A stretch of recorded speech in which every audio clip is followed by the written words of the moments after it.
Es importante tomar en cuenta que al bajar la intensidad de los contagios por COVID, afortunadamente, hemos retomado el plan inicial anterior al COVID de consolidar el sistema de salud pública del país para que los que no tienen seguridad social, que es más de la mitad de la población, puedan contar con atención médica, medicamentos gratuitos.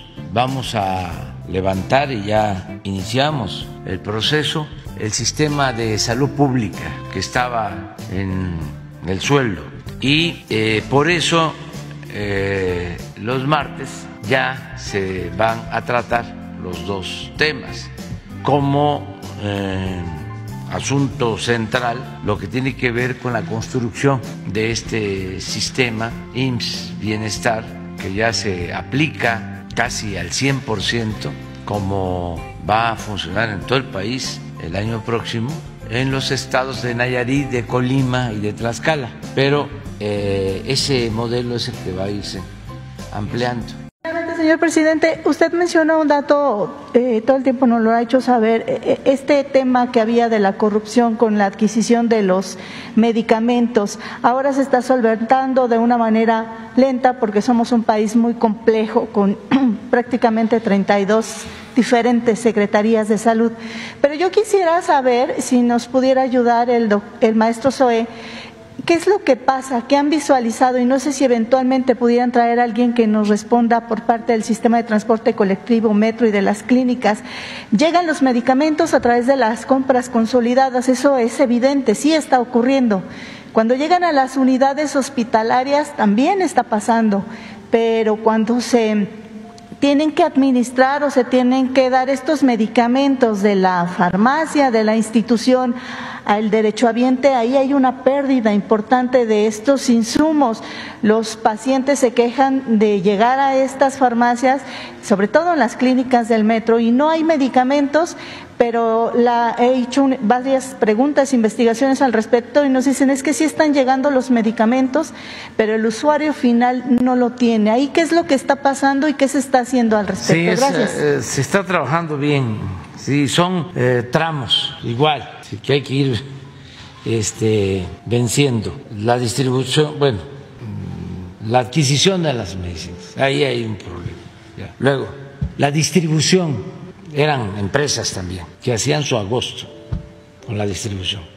Lo tercero, la última milla, o sea, del centro de distribuidor al centro de salud o al hospital.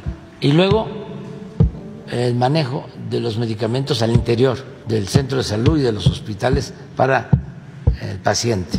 A ver, Zoé.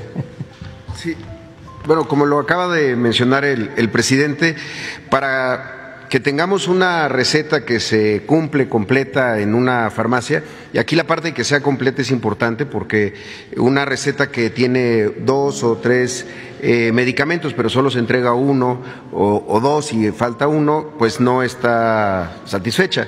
Y como lo dijo el presidente, son varios tramos de control. Hay una primera parte que tiene que ver con el cumplimiento de los contratos.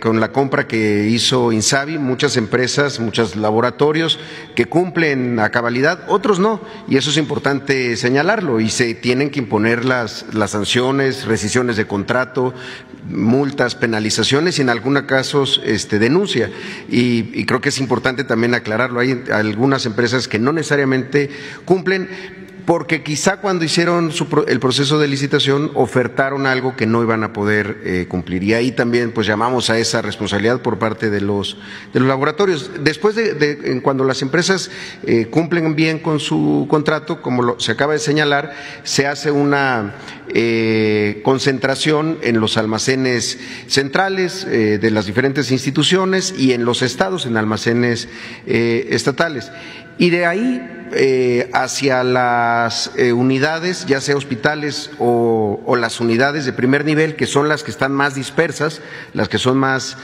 pequeñas. Ese tramo de la última milla también muchas veces puede ser uno de los espacios o cuellos de botella.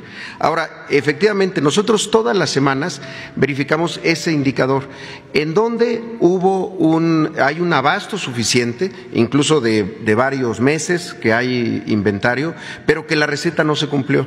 En ese momento lo que nosotros hacemos, y los identificamos a nivel de unidad, un hospital, una unidad de medicina familiar en el caso del seguro, en los hospitales generales o en los centros de salud, y lo que se hace es emitir una alerta para entender e investigar en donde no ocurrió de manera óptima el flujo de la información, es decir, del médico que firmó la receta y por qué, si había en la farmacia o si no había en la farmacia, pero si había en el almacén, porque esos son los casos más preocupantes. Ahora, también varios de estos elementos son los que explican al final una receta no surtida.